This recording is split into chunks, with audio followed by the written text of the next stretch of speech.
But here's my first question: how different has it been? You were a ref for a long time, so you're on the field. Now you're in a different location when you're watching the game. How different is that from your perspective, from going from a ref and watching it from more of a TV style perspective? Well, the difference is kind of like when you're watching TV and you see the running with the bulls. When you're on the field, it's more like running away from the bulls. But really, being right there in the middle of the action is unlike anything else on earth. The speed, the athleticism, the noise of the stadium funneling down right on you, and to be part of what happens is, like watching something from afar when you're in the booth. They both have really great aspects to them, but you can't match that action on the field. And when you're on the field, of course, you don't see any type of criticism or anything like that. Are you kidding me? Every play I heard criticism. But you're seeing it from the coach and the players. Well, aren't those who count? So leading into that, criticism that you see from a television standpoint, be it from fans, social media, things like that, do you see that differently, or does it not matter? Because, like you said, on the field is what counts.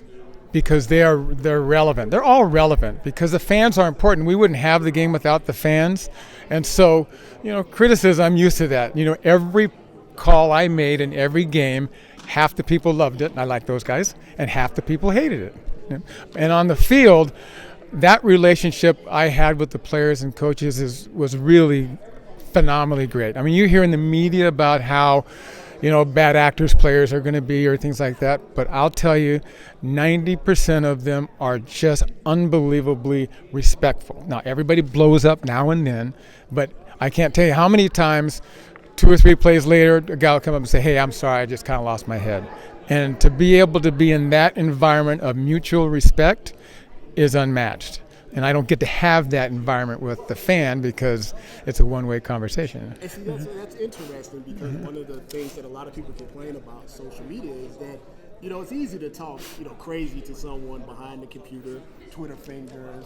Tell me about that. All of that stuff. Like, do you ever feel like you need to explain yourself to anyone like that? Because every once in a while you would tweet something, just clarifying, position, but is it a no-win battle or situation?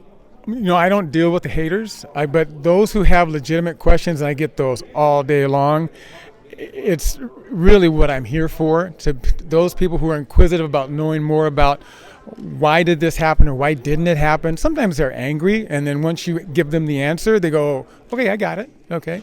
And some don't believe it all, but no, I do like that interaction between those who really are learning more about the officiating side.